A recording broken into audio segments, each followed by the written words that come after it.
छवि गुरु YouTube channel के माध्यम से विश्वभर जो हमको सुन पा रहे हैं, सभी बंधुओं को, सभी श्रद्धालुओं को भी नमन बंधन और आपकी सदिच्छा शिव भगवान पूरी करें, भगवान से प्रार्थना करते हुए आइए अब शिव महापुराण के जो कल हमने श्रवण किया, शिव महापुराण क्या है, इसको कहां पर सबसे पहले प्रारंभ किया गया, इसके विषय में हमने कल चर्चा की। तो सज्जनों, जब तब तक आपके शरीर में पाप बना रहेगा, तब तक आपको दोषी माना जाता रहेगा, जब तक आपके आगे शिव पुराण नहीं है। जिस दिन आप शिव पुराण के पंडाल में बैठे, जिस दिन आपको शिव पुराण का दर्शन हो गया, जिस दिन आपने शिव पुराण सुनने का अवसर मिल गया, फिर आपके पाप ताप संताप सभी भाग जाएंगे। पाप तभी तक आपके शरीर में बने रहेंगे जब तक शिव पुराण का उद्घोष आप नहीं सुन पाओगे। शिव पुराण सुनने के बाद क्या होगा? जैसे जंगलों में शेर चिल्लाता है, शेर चिल्लाने के बाद जंगली जानवर कैसे भागते हैं, हिरनी, बकरे कैसे भागते हैं, उसी तरह शिव पुराण के शब्द से आपके अंदर छिपे हुए जितने भी पाप हैं उसी तरह भाग जाएंगे। इसीलिए शिव पुराण सुनना चाहिए। देखिए, अद्यतेषु च शास्त्रेषु वेदेषु व्याकृतेषु च यत्फलं दुर्लभं लोके तत्फलं तस्य संभवेत्।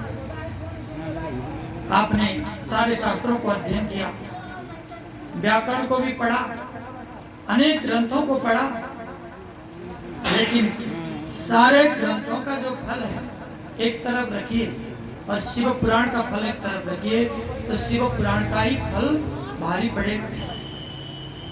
कितना महत्व है शिव पुराण का। तो सज्जनों, कुरुक्षेत्रादि निखिला पुण्य तीर्थेष्वनेकशा आत्मतुल्य घनम सूर्य ग्रहणे सर्वतोमुखे। सूर्य ग्रहण में धन दान का बहुत बड़ा महत्व है, ये तो सभी लोग जानते हैं। सूर्य ग्रहण में जैसे एक तुला में तोल लीजिए, एक तरफ आप बैठिए, एक तरफ सोना रख दीजिए, अपने शरीर के तौल बराबर सोना दान करें, जो फल आपको प्राप्ति होगा उससे भी ज्यादा फल शिव पुराण सुनने से आपको मिलेगा। सोना दान से भी ज्यादा फल शिव पुराण सुनने से आपको मिलेगा। इसीलिए शिव पुराण को सुनना चाहिए। आज यहाँ पर शिव पुराण का जो महत्व है उसको बताते हुए व्यास जी कहते हैं, 12 संहिता 1 लाख श्लोक वाला शिव पुराण व्यास जी ने पहले रचना की, लेकिन बाद में देवताओं ने कहा, ब्रह्मा ने कहा कि हमारे लोक में भी शिव पुराण होना चाहिए। तो कुछ संहिताएं तो ब्रह्मलोक चले गए, कुछ संहिताएं इंद्रलोक में दे दिया, फिर जाकर 24,007 संहिता से युक्त शिव पुराण पृथ्वी लोक में प्रचलित हो गया। तो हम लोग यही शिव पुराण के अधिकारी हैं, जो 24,000 श्लोक और 7 संहिता से युक्त शिव पुराण हम लोगों के पास है। आज वही शिव पुराण हम लोग सुन रहे हैं।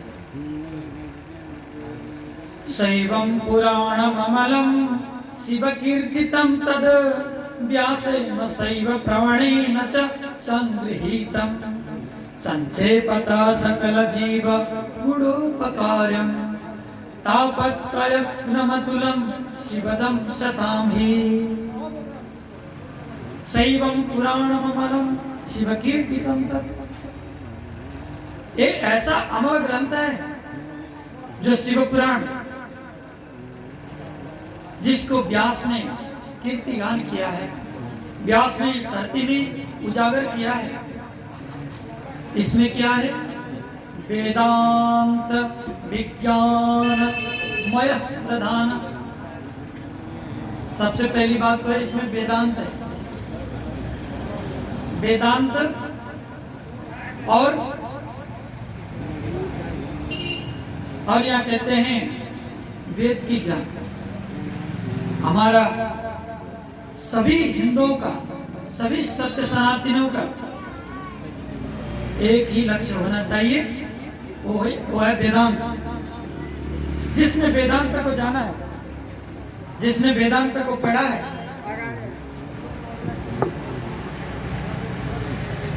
जिसने वेदांत को पढ़ा है, तो फिर पढ़ने के लिए कुछ भी शेष नहीं रह जाता। इसलिए वेदांत को पढ़ना चाहिए। वेदांत सिद्धांत है। मानव सिद्धांत क्या है?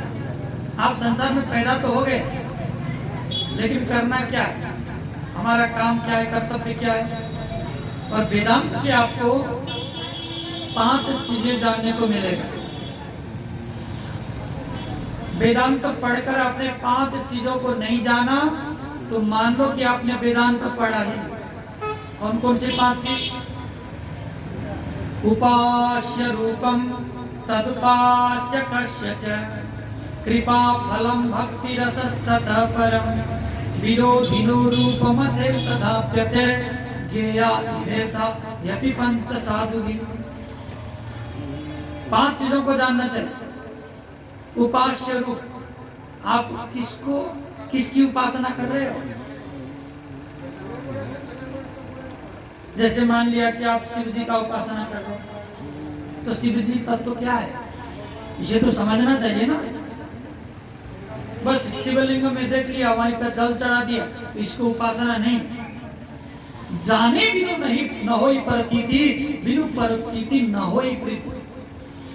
गोस्वामी तुलसीदास भी लिखते हैं, जब तक आप जानते नहीं हो तब तक प्रतीति नहीं होगी। प्रतीति ना होने की वजह से प्रीति नहीं जगेगी। जब तक प्रीति नहीं होगी तब तक कोई फायदा नहीं। इसमें श्रद्धा नहीं, भक्ति नहीं, फिर वहां पर आप क्या कर पाओगे? इसीलिए जिस ब्रह्म को आप उपासना कर रहे हो उस ब्रह्म को जानना जरूरी है। पहले जान आप किसकी उपासना कर रहे हो। उपासक आप कौन हो? पहले खुद अपने आप को पहचान लो। नहीं, कोई कहता है मैं तो गुप्ता हूं, कोई कहता है तिवारी हूं, कोई कहता है मिश्रा हूं। नहीं, लेकिन वास्तविकता ये नहीं है। कोई भी गुप्ता, तिवारी, निरोला, सुवेदी नहीं, ये तो उपाधि है आपका। जिस कुल खानदान में आप उत्पत्ति हुए हो उसी कुल का एक उपाधि आपको उपनाम मिला है, लेकिन वास्तविकता ये नहीं है। वास्तविकता क्या है? जैसे हम लोग किसी को परिचय देते हैं तो आप लोग कहते हो, जैसे किसी का नाम हो गया रामलाल, हाँ मैं रामलाल हूँ जी, रामलाल मैं। तो भाई रामलाल तुम कैसे हो गए? रामलाल कहाँ है? दिखाओ तो मुझे। ये क्या है? आप लोगों ने कहा कि मैं गुरुजी हूँ, आप लोगों ने कहा मैं गुरुजी हूँ, लेकिन गुरुजी है कहाँ? ये तो गुरुजी का हाथ हुआ, ये गुरुजी का सर हुआ, ये गुरुजी का सीना हुआ, नहीं गुरुजी का मुंह हो गया, गुरुजी की आंखें हो गया, लेकिन गुरुजी है कहाँ? आप हो कौन? देखो आपके आंखें हैं, आपके नाक है, आपके मुंह है, आपके हाथ, आपके पाँव, लेकिन आप कहाँ हो ये तो बताओ। जैसे आप और आपकी मकान अलग है कि नहीं, आप और आपकी वाहन अलग है कि नहीं, उसी तरह आप और आपके शरीर भी अलग है। आप और आपका शरीर भी अलग है। शरीर आप नहीं हो।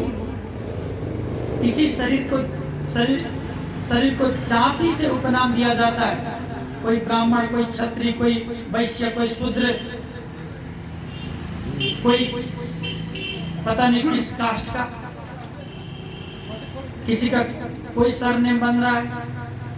जब तक ये शरीर है तब तक वो है, लेकिन इस शरीर के अंदर जो सूक्ष्म तत्व है उसको आत्मा कहा जाता है, और वो आत्मा ही आप हो।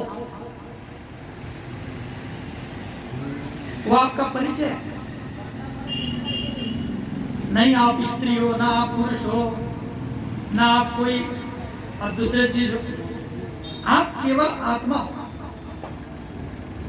शरीर की भिन्न अवस्थिति में आपका परिचय भिन्न हो जाता है, शरीर का परिचय भिन्न हो जाता है। किसी को स्त्री शरीर मिला है तो मैं स्त्री कहने लगते हैं, किसी को पुरुष शरीर प्राप्त हुआ तो पुरुष कहने लगता है। जिस घर में वो पलता बढ़ता है उसी घर का मान मर्यादा, कुल परंपरा को मानने लग जाता है। लेकिन ये सत्य नहीं है। सत्य क्या है? तो आप आत्मा हो, और वो आत्मा को परमात्मा तक जाना है, उसी को सत्कर्म कहा जाता है। वेदांत यही कहता है। वेदांत में जो दूसरा पद है, उपास्य रूपम तदुपास्य कस्य, आप कौन हो? तो पहले अपने आप को जानो कि मैं आत्मा हूं। मैं कहां से आया ये भी तो कोई नहीं जानता। क्यों आया और कहां जाना है कोई नहीं जानता। इसलिए मैं आत्मा हूं, ये इस बात को आप जान लो, मान लो, स्वीकार कर लो कि मैं आत्मा हूं। तो आत्मा हूं तो इस शरीर के माध्यम से मुझे क्या करना चाहिए? परिचय आपका क्या है? आप आत्मा हो। शरीर क्या है? आपका साधन है। साधन का मतलब समझते हो? जैसे मोटरसाइकिल है ना, वो आपका साधन है। बस, टेम्पू, ये सब आपका साधन है। वो साधन कब प्रयोग करोगे आप? कहीं जाना होता है, जब भी तो साधन का प्रयोग करते हो, है कि नहीं? तो शरीर रूपी साधन पाकर आपको कहां जाना है? कहां जाना है? मुझे जाना है प्रभु के धाम। शरीर रूपी साधन पाकर आपको जाना है प्रभु की धाम। बुद्ध कैलाश, गोलोक धाम, वैकुंठ धाम, जो भी आपका श्रद्धा है। तो ये शरीर रूपी साधन पाकर आपको भगवान के धाम जाना है। तो इस साधन का आपने सदुपयोग किया कि नहीं? नहीं? इस साधन से आपने क्या किया? भगवान के धाम जाने के लिए कितना प्रयत्न किया है? देखो, हम लोग गृहस्थ आश्रम में रहकर, गृहस्थ अंधकूप में रहकर सब कुछ भूल गए। मैं कौन हूं, कहां जाना चाहता हूं, वो भी भूल गए। लेकिन सज्जनों, उपास्य रूपम तदुपास्य कस्य च, कृपा फलम भक्ति रसस्तथा परम। कृपा फल, जब आप भगवान की सेवा करते हो तो उसकी कृपा का फल क्या है जानना जरूरी है कि नहीं? जैसे आप व्यापार करते हो तो इस व्यापार से हमें क्या फायदा होगा बिना जाने करते हो क्या? नहीं ना। पहले जानते हो कि इस व्यापार से मुझे इतना फायदा होगा। जब भी आप व्यापार में प्रवृत्त होगे, खेती बाड़ी आप करते हो, मैं इस अनाज को बोऊंगा तो इससे इतना मुझे फायदा होगा। जब भी आप उस अनाज को बोओगे कि वैसे करोगे, कुछ न कुछ लक्ष्य तो होगा। किसानों का भी अपना लक्ष्य है, व्यापारियों का अपना लक्ष्य है, नहीं? विद्यार्थी पढ़ रहे हैं, पढ़ने का भी कोई लक्ष्य है। मैं पढ़ के इतना बड़ा बनूंगा, ऐसा काम करूंगा, ऐसा तरकीब करके दिखाऊंगा। सभी के पीछे एक न एक लक्ष्य होता है। तो आप भगवान के भक्त हो तो आपका लक्ष्य होना चाहिए कि नहीं? बोलो राधे राधे। आपका लक्ष्य भी होना चाहिए। तो लक्ष्य है भगवान प्राप्ति, लेकिन भगवान प्राप्ति के लिए आपको जानना जरूरी है कि भगवान की कृपा कैसे होगा। जब तक गोविंद का कृपा नहीं होगा, जब तक भगवान शिव का कृपा नहीं होगा, तब तक इस धरती से आप जा नहीं सकते, धरती को आप छोड़ नहीं सकते हो। इसीलिए भगवान की कृपा कैसी कैसी अवस्थिति में होती है और भगवान की कृपा कौन से जीवात्माओं को सबसे पहले होगा, इस चीज को जानना नितांत आवश्यक है। भक्ति रस को जानना, भक्ति रस, प्रेम रस, इसको जाने बिना आप भक्ति में नहीं लग पाओगे। और विरोधियों को भी जानो, जो भक्ति के विरोधी हैं उसको भी जानो। जब तक आप विरोधी को जानते नहीं हो, तब तक आप भक्ति नहीं कर पाओगे। इसीलिए भक्ति के विरोधी तत्व क्या है? भक्ति के विरोधी तत्व है मान, अभिमान, काम, क्रोध, मद, मोह, मत्सर। ये सारे भक्ति के विरोधी है। तो भक्ति के विरोधी तत्वों को जानो और उसको त्यागो। वेदांत ये 5 चीजों को हमें सिखाता है। तो शिव पुराण क्या है? वेदांत सारम। शिव पुराण तो वेदांत का सार है। इसीलिए हमें इस वेदांत के सार में 5 तत्वों को जानना चाहिए और इस पूरा तत्व को जानते हुए अपने जीवन को हमें संवारना चाहिए। बोल शंकर भगवान की। चलो थोड़ी देर हरि नाम संकीर्तन करो।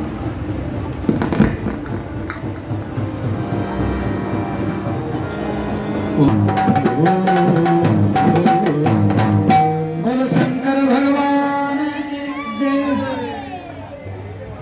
सज्जनों, आज प्रयाग क्षेत्र में विराजमान सारे ऋषि महर्षियों ने पूछा कि हे व्यास जी, भगवान शंभु को प्राप्त करने के लिए हमें क्या करना चाहिए? व्यास जी कहते हैं साधन चतुष्टयी। साधन आप करोगे साधनत्रय। साधनत्रय से आपको भगवान शंभु प्राप्त हो सकते हैं। तो ये साधनत्रय क्या है?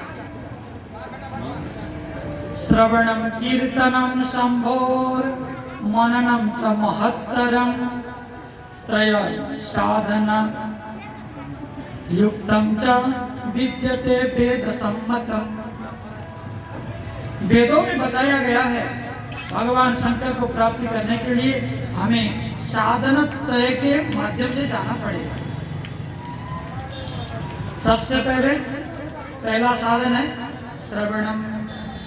भगवान शंकर की कथा को श्रवण करो। जब तक सुनोगे नहीं तब तक ज्ञान नहीं बढ़ेगा। अज्ञानी भगवान का भक्त नहीं बन सकता, इसलिए ज्ञानी होना चाहिए। तो सबसे पहला साधन का पहला मूल कारक है श्रवणम, इसलिए हमें कथा सुनना चाहिए। और दूसरा है कीर्तन, भगवान की ही कीर्ति गान करना चाहिए। हम लोग कीर्तन तो करते हैं। कीर्तन का मतलब जानते हो? कीर्तन की किसे कहते हैं? हाँ, भगवान का नाम लिया, ताली बजाया और नाचने लगे, ये कीर्तन है? नहीं है। कीर्ति गान को कीर्तन कहते हैं।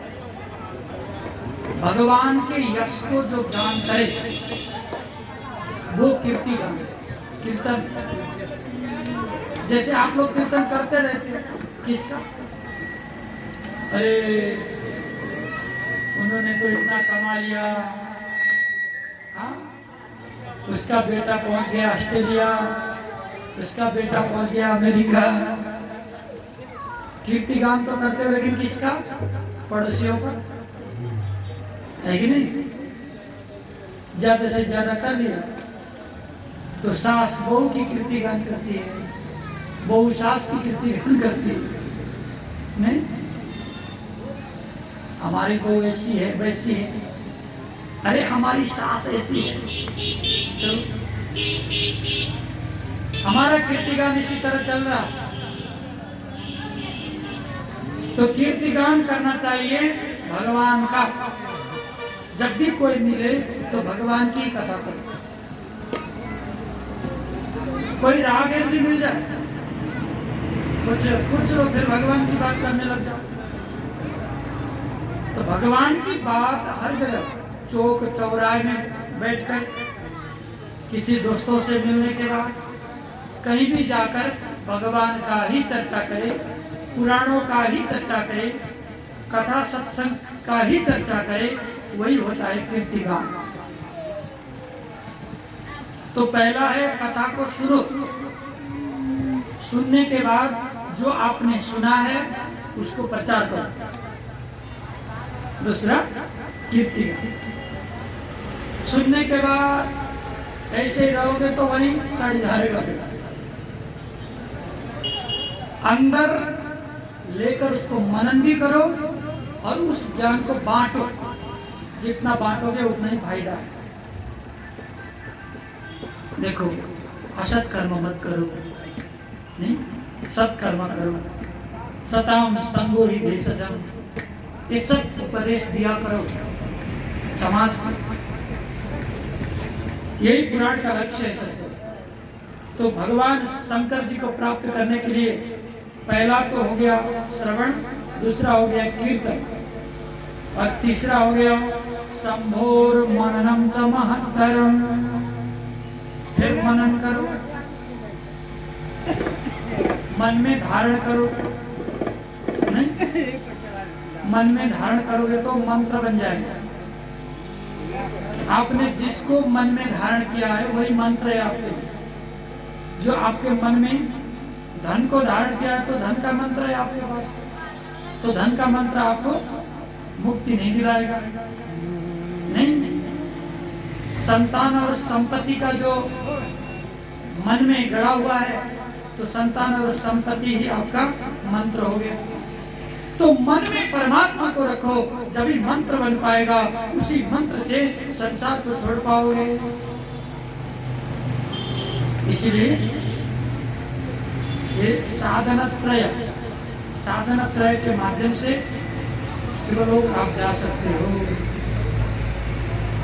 तो यहाँ सूत जी के आगे बहुत सारे जो ऋषि मुनि बैठे हैं, उन्होंने प्रश्न किया। वेदमात्रे तु सर्वत्र पूज्यते देवतागणा, लिंगे वैदे च सर्वत्र कथं संपूज्यते शिव। हमने सुना है कि एक प्रतिमा को पूजा करो, चाहे शिवलिंग की पूजा करो, लेकिन नहीं, पूजा पद्धति में बताया गया कि शिव जी की मूर्ति का भी पूजा करो और शिवलिंग का भी पूजा करो। तो ये दो जगह पूजा क्यों? और भगवान का भी ऐसा दो जगह पूजा होता है क्या? या शंकर का पूजा का कोई अलग ही विधान है? अथवा शिवलिंग का पूजा विधान क्या है, कब से प्रारंभ हुआ? आज सूत जी महाराज कहते हैं, देखो शिवलिंग की पूजा कब से हुई ये तो कोई नहीं जान सकता, लेकिन एक कथा मैं जरूर बताऊंगा जिससे पता चलता है कि भगवान शंकर के शिवलिंग का जो पूजा है वो पूजा ब्रह्मा और विष्णु से प्रारंभ हुआ। भगवान ब्रह्मा और भगवान विष्णु ने ज्योतिर्लिंग पूजा करना प्रारंभ किया, तभी से सभी लोग शिवलिंग की पूजा करते हैं। तो दो जगह पूजा क्यों? देखो अभी यहाँ पर प्रतिमा में भी हम शिव जी की पूजा कर रहे हैं, फिर उधर शिवलिंग में भी शिव जी पूजा कर रहे हैं। एक ही जगह करने से हो जाता है, तो दो जगह क्यों? देखो भगवान के दो रूप होते हैं, कौन कौन से? एक व्यक्त, एक अव्यक्त। इंटरनेट के माध्यम से जो सुन रहे हैं, ये आकाश का आवाज नहीं, इनका माइक का आवाज है, सुधरने वाला है। ठीक है, तो दो जगह पूजा का मतलब होता है भगवान व्यक्त और अव्यक्त, व्यक्ताव्यक्त स्वरूपाय। भगवान व्यक्त और अव्यक्त दो रूपों में, व्यक्त रूप में जो साकार रूप में, अव्यक्त रूप में निराकार रूप में। निराकार और साकार दो रूप में भगवान शंकर जी रहते हैं। निराकार ओमकार, ओमकार तुम, भगवान निराकार में है और साकार में है।